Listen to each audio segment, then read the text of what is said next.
Guys, மேய்ச்சலுக்கு போன மாடு வந்து ஒரு 3 உருப்படி வந்து காணோம். அது வந்து இன்னைக்கு தோப்பு ஃபுல்லாக ஒரு 1.5 மணி நேரம் துறவி கடைசியாக வந்து கண்டுபிடிச்சிருக்கேன். நான் அதோட ஃபுல் வீடியோ வந்து யூடியூப்பில் வந்து அப்லோட் பண்ணுறேன், நாளைக்கு பார்த்துக்கங்க. உங்கள்கிட்ட இருக்கிறதுல வந்து இதில் போகிற ஒரு மாடு தான் வந்து பால் கறக்கிற மாடு. அதுவும் நேற்று வரலைங்க பால் கறக்கல. அதை பிடிச்சி கொண்டு போய் கட்டிட்டு வீட்டுக்கு போயிட்டு சோளச்சோறு ஆக்கியிருந்தாங்க. என்ன தான் வந்து நெல்லஞ்சோறு சாப்பிட்டாலும் வந்து சோளச்சோறு கம்மஞ்சோறு சாப்பிட்ற மாதிரி வந்து சாப்பிட முடியாது.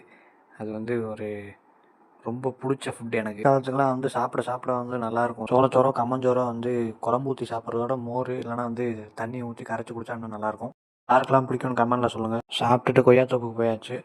இன்றைக்கி வந்து ஒரு 10 கிலோ இருக்கணும். எவ்வளோதான் கண்ணில் விளக்கெண்ணெய் ஊற்றி பார்த்து அறுத்தாலும் வந்து ஒரு சில இடத்துல பழம் வந்து தங்கிடுது. 10 கிலோ அறுத்து வெயிட் வச்சுட்டு கொண்டு போய் கொடுத்துட்டு வீட்டுக்கு வந்தால் பருப்பு பாயாசம் வச்சுருந்தாங்க.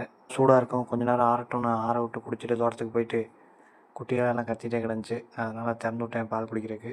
அந்த வேலையெல்லாம் முடிச்சுட்டு இன்றைக்கி ஒரு கோழி அடைப்படுத்துருந்துச்சு. அதனால் அடைக்குட்டி வைக்கலான்னு முட்டையெல்லாம் எடுத்து வச்சுட்டு கோழியை பிடிச்சி அடையில விட்டோம். அதுவும் வந்து ஓரளவுக்கு முட்டையெல்லாம் வெளியே இருக்கிறதெல்லாம் வந்து இழுத்து உள்ளே தள்ளிட்டு இருந்துச்சு. நேற்று தான் மாட்டை காணோன்னு பார்த்தா இன்றைக்கி வந்து ஆட்டுக்குட்டியை வந்து ஒரு 6-7 உருப்படியே காணோம்.